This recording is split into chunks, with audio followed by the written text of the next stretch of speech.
All right, hey everybody, welcome back again to another edition of Algebra 2. We're in Chapter 6, Section 6. I'm Mr. Anderson, and we're talking about rational exponents. All right, well, let's get right to it. We don't want this to be 35 minutes now, do we? All right, our objectives. Write expressions with rational exponents in radical form and vice versa. And simplify expressions in exponential or radical form. Okay, so you'll see what that is in a second here. All right, rational exponents. Basically, remember before we've talked about radicals where you've got, either square root or here like you have a cubed root.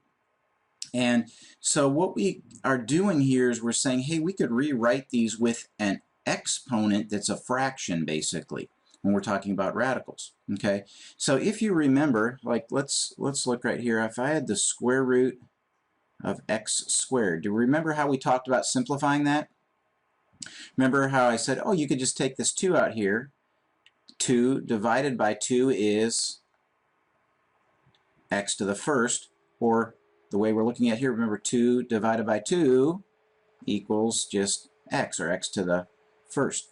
So you see what happens here? The way this works is that's why we could simplify those things by taking this number divided by the number that's out front, because of these rational exponents, how these work. What if you had like the cubed root of x squared? Well, before we didn't simplify it because we saw it doesn't divide out evenly, but we could rewrite it as this rational exponent. We follow that same pattern. I go x, and then it's this one here, 2 divided by 3, which is 2/3. Actually, that's kind of in the next section right here. They're just talking about, if it's 1 and a 3. So the cube root of 27, remember this here is like 27 to the first, 1 over 3. Okay, here, this is negative 16 to the first power, so it's 1 over 2, or 1/2. But no matter what numbers you have here, whether it's 1 and a number out here, or whether it's a square root, that pattern is going to hold true pretty much every single time. So the next slide here, really this is the same thing, and I already kind of talked about this with the different numbers. Instead of 1, a power of 1, you have a power of 2 here. And actually, sometimes it might be easier to think of this as, when you have the 2 and the 3 here, this 2 could go outside the whole thing, or that 2 could be part of under the 27. Both ways it actually works the same. So whatever way is easier for you when you're working with it, you can use it either way. But that's basically the pattern behind this. Okay, let's look at a few examples. All right, first of all, we've got some variables with rational exponents that are the fractions, and we want to write them in radical form. Okay, so basically what we're going to do here is, we went through that a little quickly there, but basically what happens when you write this in radical form, it's this bottom number that comes out and becomes the index on the root. So this is going to be the 7th root of x to the first, or you could just say the 7th root of x. Here you go, okay, remember it's the bottom one. The bottom one comes out, so this is going to be the 3rd root of x to the first, and again, you don't have to write the first power there, so just the 3rd root of x. And here, what goes out front? It's the 4, so this will be the 4th root of y to the 3rd. That time we have to write the 3rd because it's not a 1. So if you notice, you kind of see what goes where. It's always the bottom number in the fraction that goes out front and becomes the index, and the top number is what's going to be your exponent here. Okay, and again, like I said before, you can write it like this, or you could write the 4th root of y all raised to the 3rd power. That's actually the exact same thing. Okay, so or here, well, actually here it doesn't matter because we've got a 1. But either of those mean the same thing. Okay, not bad, right? Example number 2, we want to take something that's already in radical form and write it with exponents. All right, so square root of w. Well, what's this out here? This counts as a 2, right? And since there's no exponent here, it counts as a 1. So when I write this to a power, it's going to be w to what power? It's this one, 1 over 2. That same pattern we've been doing before. Take this one divided by that one. It's just we can't divide it out. We write it as a fraction. W to the 1/2 power. So on this one, what's going to be z to the what? What did you say? 1/5 power. Excellent. And then finally down here, now here there's several of them that we have to do together. Just like we've done before, break it up each part at a time and then do each one separately. So what you have here is you've got the cubed root of 5, you've got the cubed root of x, and you've got the cubed root of y squared. So let's just do each one separately. If I was going to write this out with exponents, this would be what? 5 to what power? 5 to the 1/3 power. Because there's a 1 here. 1 over 3. And again, there's a 1 here, so this would be x to the 1/3 power. And this would be y to the what? 2/3 power. Okay? So that's how you would write that in exponential form if there's multiple things. All right, so far not too bad, right? We're cooking right along. All right, here we go. Example number 3. Here's a few examples with numbers. And so sometimes they'll ask you to evaluate when you've got a number and you've got a power, and it might be a fractional power. So remember, as we're going through some of these here, all the rules that we learned with exponents and how to deal with exponents, pretty much it's the same stuff. Okay, so like for example on this one here, 49 to the negative 1/2 power. Oh, it's a negative power. What does that mean? Oh, remember, how do we get a negative power positive? Remember, like if it's on the top, we flip it to the bottom. If it's on the bottom, we flip it to the top. So this is really like saying this is all over 1. So to make this power positive, I'm going to flip it to the bottom. It's going to be 1 over 49 to the 1/2 power. What's 49 to the 1/2 power if we wrote it as a radical? 1/2 power is the square root of 49, isn't it? And what's the square root of 49? You should know that one off the top of your head. That's 7. 7 times 7 is 49. So this would just equal 1/7. See, so what we can do is, we can at times when we've got these fractional powers, we could turn them back into radicals to help us solve them. And you'll see there are times when we have radicals, we could use the fraction part of it to help us solve it. So we can interchange them back and forth. It's nice to be able to do that. All right, on this one, 32 to the 2/5 power, that's really what? The 5th root of 32 squared. And probably the easiest thing to do is drag over the calculator, turn it on, and let's go to the 5th root. Remember on this, if we're going to do the 5th root, we have to type in 5 first, and then we go to math, and this number 5 here where there's a little x, I guess I have to just hit 5. So this is the 5th root of 32 squared, and look at that, it's going to tell us that that equals 4. So very easy and handy to be able to do that, you know, turn those into radicals to help us solve that. Okay? All right, good. Example number 4, let's look at a few other things here. Again, these are some more things dealing with exponents. Remember our rules with exponents, what we do the same thing when they're fractions, okay? So first of all, when we're multiplying two things, the base has to be the same. And then what do we do with the exponents? Remember, the exponents always do something different. When we're multiplying two things, the exponents add. So if I have 1/7 plus 4/7, what does that equal? Ooh, that's supposed to be an equal sign there. That equals 1 plus 4, which is y to the 5/7. That's a 5/7. Okay, so you can just add them. But remember, when you're adding fractions, you have to have a common denominator. So if for some reason you do not have a common denominator, you need to get one before you can add those two together. Okay, well, just like we did kind of in our last example, we've got a negative exponent. So that means flip it down in order to make it positive. So this is really going to be what? 1 over x to the 2/3. Well, let's try to simplify that a little bit more, because number one, you notice if there's a fractional exponent, that's really a radical, isn't it? And can we have any kind of a radical on the bottom of our fraction? Nope.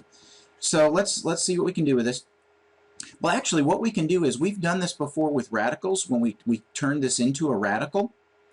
One method that you could do, and in this case it might be simpler, is we can just keep it in fraction form. Because I think when we talked about this before, it was a little tricky trying to get rid of the radical. But if this is a 2/3 power, remember what we just did here, where when we multiply, we could add the exponents? Well, what I'm going to do here is I'm going to turn this into a multiplication symbol.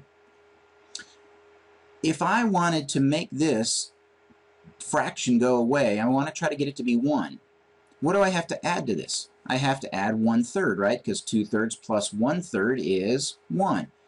So, as we saw right up here, if I just went times x to the 1/3 power, what happens? 2/3 plus 1/3 is 3/3, which just equals x to the first. No more fraction on the bottom, no more radical, and I just have to do the same thing on the top, which pretty much just carries across in this case. So x to the 1/3 power over x. One rule of thumb to kind of keep in mind here: if you're given a problem with fractional exponents, when you solve it, even if you change it to radical form, turn it back to exponents again, fractional exponents, when you're done. If you start with square roots and radicals, even if you turn it to fractions, turn it back to radicals. So you try to give your answer in the same form that the problem was in originally. Okay. All right. Third one here. When we're dividing, what do we do with the exponents? We subtract. So in this case, it's just going to be 4/5 minus 1/5, which is 3/5. Boom. Done. Easy, right? Remember, so these are the same rules that we've learned before with exponents, but we're kind of applying them to the fractions now. And then finally, when we have a power raised to a power, what do we do with those exponents? We multiply. So remember, when you multiply fractions, you multiply the top and multiply the bottom. So this is going to be 3 times 1 is 3. 4 times 3 is 12. So c to the 3/12. But that's not simplified, so we can just simplify that to make it what? Divide each one by 3. C to the 1/4 power. Not bad, right? So if you can remember all those the rules that we learned with exponents before, same rules, except we're just applying them to fractions now. So not really a lot different. Okay? All right, good. We're getting close. All right, last few things here. We're going to look at a couple of examples where we're starting with roots already. These are a little trickier. But first of all, what's the problem here? Well, first of all, one problem is we have a square root in the denominator. You know, you look at this, you go, okay, well, I could try to multiply by the square root of 3 to get rid of that, but then I've got a 4th root up here. It gets a little tricky. So let me just show you something that you can do when you're dealing with stuff like this. Let's write these as fractions first. So this is going to be 27 to the 1/4 power, and then 3 to the 1/2 power. If I can think of it this way, and then remember when you're dividing, remember in the last, let me see if I can go back here. Remember when we were dividing right here, we had to have the same base of x so we could subtract the exponents? Well, here, if I could get the same base, I could do the same thing. And so you go, well, 27, you might not know this off the top of your head, but you might. 3 to the 3rd power is 27. So if you rewrote this as 3 to the 3rd raised to the 1/4 power, over 3 to the 1/2 power. Power raised to a power, what do? Multiply. So this is going to be 3 times 1/4, which would be what? 3 to the 3/4 power over 3 to the 1/2 power. Now we have the same base. And what can we do since we're dividing? Just subtract. And so 3/4, really, and remember, if we're going to subtract, we have to have a common denominator. So this is really saying, let me see, let me just do a little sidebar over here. This is really like saying 3/4 minus 1/2 is like saying 3/4 minus 2/4, right? Which equals 1/4.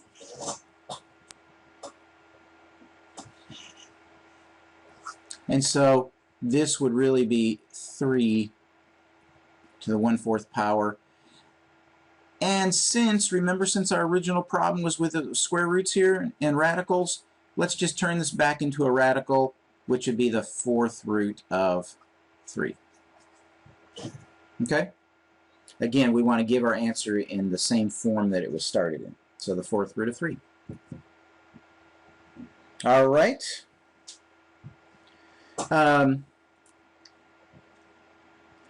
We can, the second one here, be honest with you, the way that the book goes through this, it's the same procedure. And you could totally do this that way. But we've kind of also already done this, maybe a simpler way before, and just broken it down. And we say, oh, the cubed root of 64 and the cubed root of z to the 6th. And if you drag the calculator over here, you could go math number 4 cubed root of 64. You can just type this in pretty easily. Well, that's 4. So that equals 4. And then z 6 divided by 3 is 2 z squared. So that would be actually a pretty easy one to do there without having to go into all of the exponents. But keep in mind, though, I guess what you can see here is there are several different ways that you can do that. You could try to turn these into exponents with fractions and deal with the fractions. Or in some cases, you can simplify them just as they are. You do not have to turn those into fractions. All right.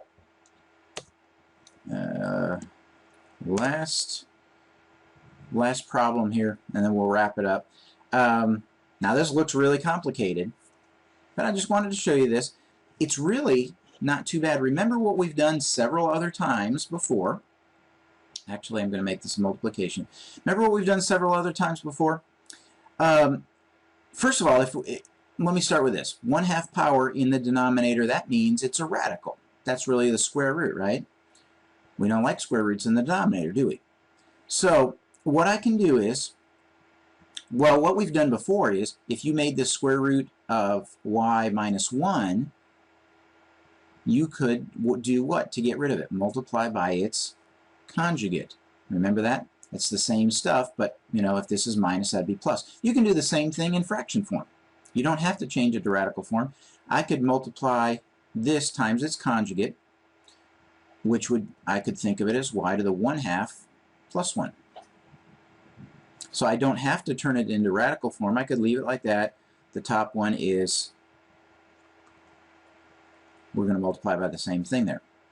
All right, so on the bottom, y to the 1/2 times y to the 1/2.